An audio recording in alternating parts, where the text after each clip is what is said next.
In this video, I'm going to be breaking down the pink, the white, and the yellow power birds from Wingspan Asia. And keep your eyes peeled for helpful tips from the crow. Starting off with the pink powers, we have the Asian coal and the violet cuckoo. They're pretty similar in overall impact. The coal can go in any habitat, which is pretty great, and the cuckoo is restricted to the forest. They both cost a worm and a cherry. The coal is 4 points and the cuckoo is 5 points, and they have a very similar power. The coal reads, when another player takes the lay eggs action, this bird lays one egg on another bird with a platform nest. You may go 3 over its egg limit while using this power. And the cuckoo says, when another player takes the lay eggs action, lay one egg on another bird with a wingspan less than 30 centimeters. You may go 2 over its egg limit while using this power. So, again, they're pretty similar in overall impact, and whether you just have the Asia expansion or all Wingspan sets, the total birds that qualify for these powers represents about a third of the card pool, so it's pretty even there. One thing I really like about the coal is that there are a lot of high point value birds with platform nests like golden eagle, Benelli's eagle, eastern imperial eagle, and even Atlantic puffin with its star nest that can only hold one egg, all qualify for the Asian coal, and they have very low nest capacity, so the coal pairs very well with those already high point value birds.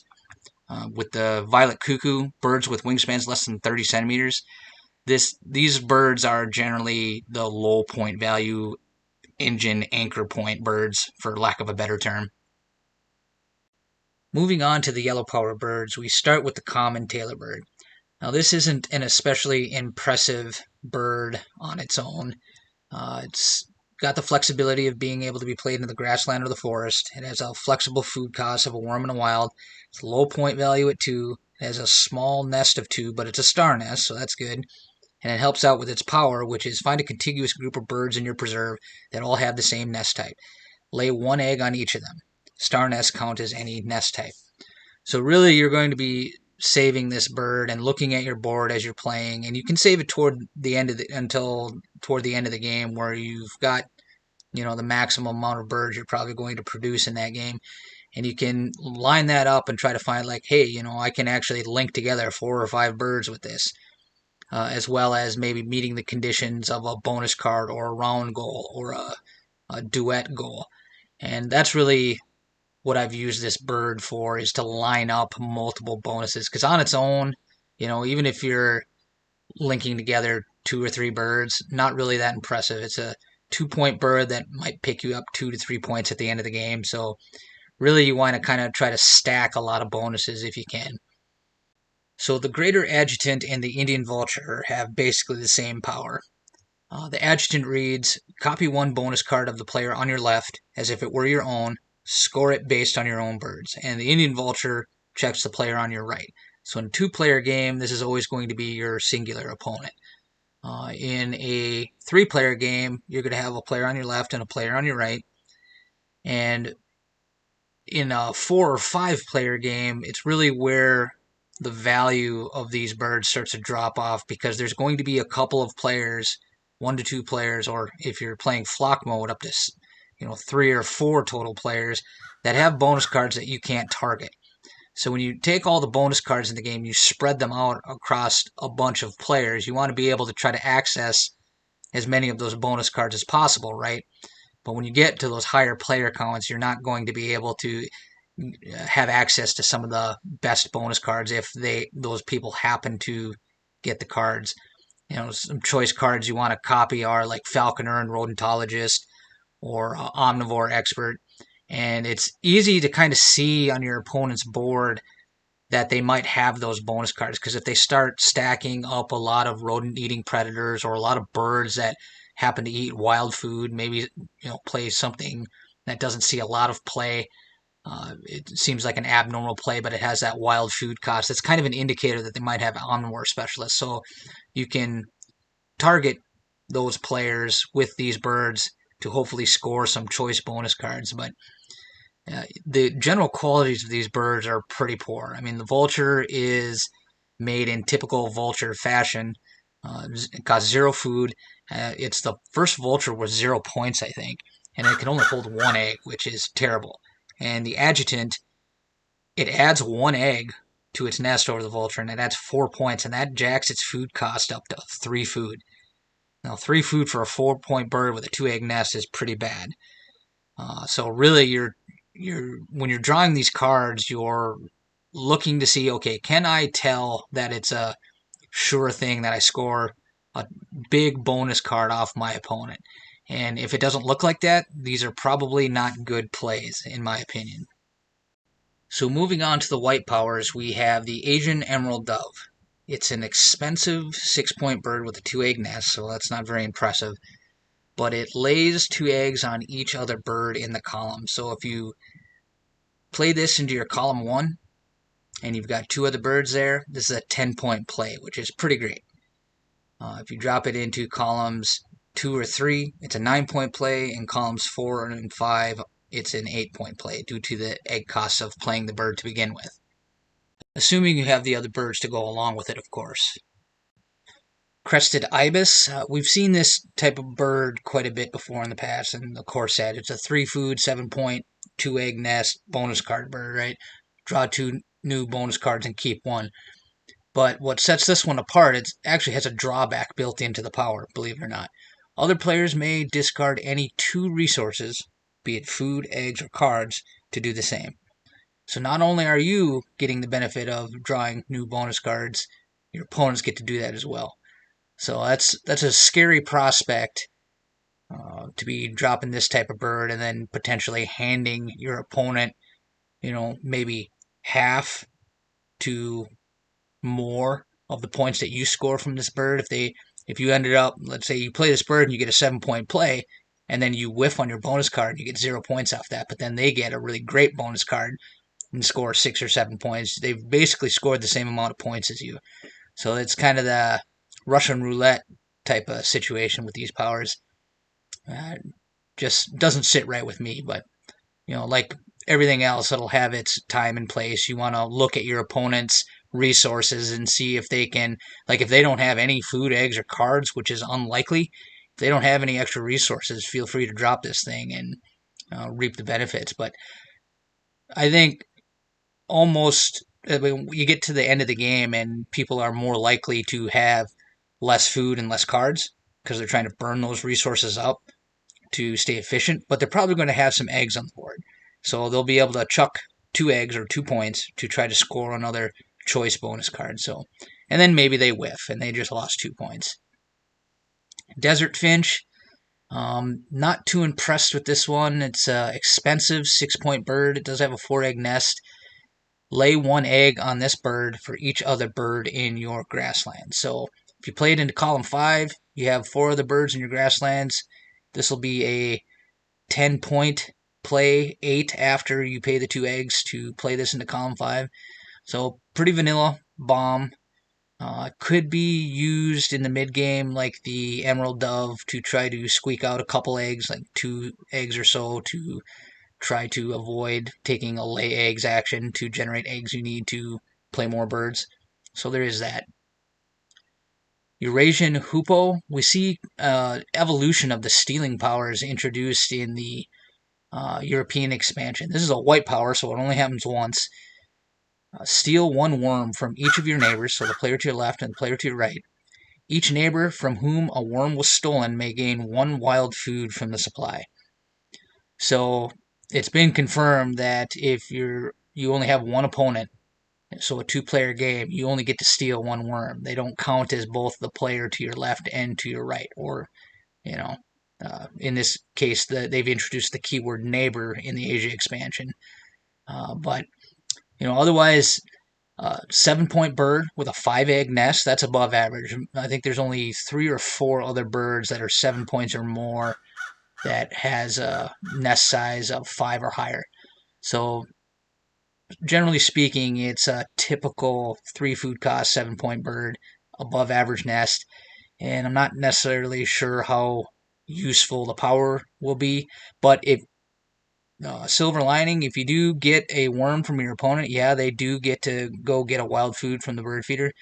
You've basically reimbursed a third of the cost to play the hoopoe itself. So, decent card, not amazing. Golden pheasant. 5-point bird for 3 food, although it's wild food, that's pretty good. But 3 food for a 5-point bird isn't that great. Has a 4-egg nest, which is okay. When played, all players lay 2 eggs. You lay an additional 2. So when you play this bird, you're getting the 5 points and you're getting the 4 points from the egg. So really, it's a 9-point play, which is a lot better for 3 food. It's kind of a scary prospect to hand out 2 eggs to all players, but that's the way it goes sometimes. Great Indian Bustard. Now this is one of the best cards in the set, in my opinion. 3 food for a 6-point bird with a 1-egg nest doesn't look that impressive, but this power goes a long way to make up for that. Score one of your bonus cards now by caching 1 wheat from the supply on this bird for each point. Also score it normally at the end of the game. So you're basically taking your best bonus card and you're scoring it twice, which is pretty great. Ibis Bill is up next. This is a typical big fat wetland bird. 3 food cost, 8 points with a 2-egg nest, but its power is pretty great. All players draw 1 card from the deck and gain 1 worm from the supply. You draw an additional 1 card from the deck. So you play this bird, you're getting 8 points, and you're drawing 2 cards, and you're getting a worm back. So you've essentially reimbursed a third of the cost, guaranteed, unlike the Hoopo as previously mentioned. So handing out a card and a worm to all other players, normally not great, but in this instance, I think it's worth it. There's just so much value packed into this bomb that it's just hard to argue with playing this 99% of the time. Indian Peafowl, kind of similar to the Ibis. It has the flexibility of being able to be played into any habitat, which is great. Flexible food costs, expensive at 3 food, 7-point bird, 3-egg nest. All players draw 2 cards from the deck. You draw an additional 1. So you're playing this bird and you're drawing 3 cards, which is amazing, but all your opponents get 2 cards. So it's a little bit of a steeper cost. Kind of depends on the timing of the game. You get toward the end of the game, those cards probably won't be, your opponents won't be able to use those cards as effectively, but similar to the Ibis Bill, but not quite as good in my opinion. Red Crown Crane. Expensive at 3 food for a 5-point bird with a 2-egg nest, but its power is pretty good. Score one of your bonus cards now by caching 1 wild food from the supply on this bird for each point. Discard that bonus card and draw a new one. So this power is actually better than the Indian Bustard because you have the ability to, let's say you have Forester and you've maxed it out at 5 forest birds. You can never score more points with that card. So you could score that card now, discard it, and draw a brand new one to score even more points off of.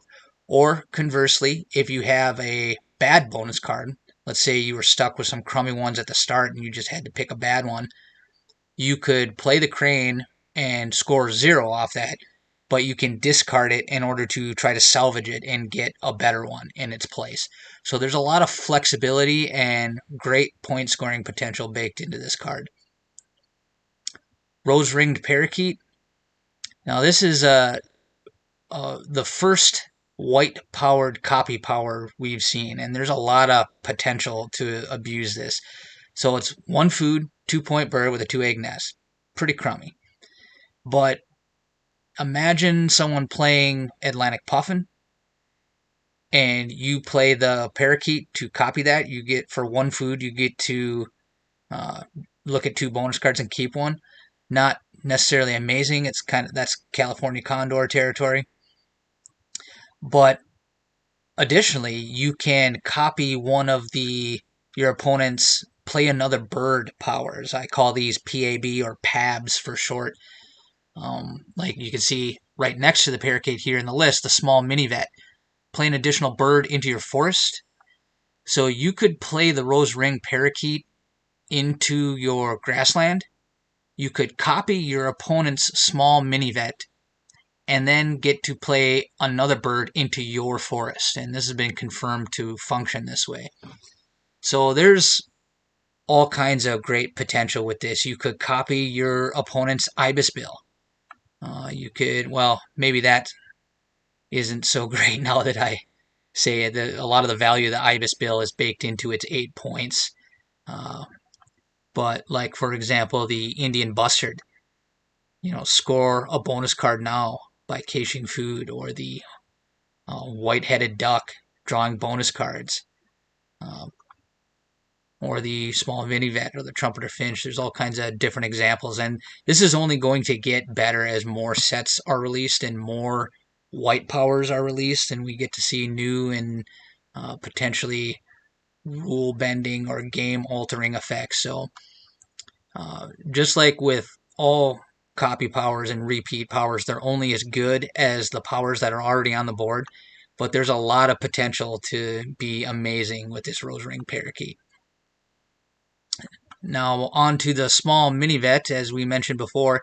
This is an evolution of the Oceania Play Another Bird powers.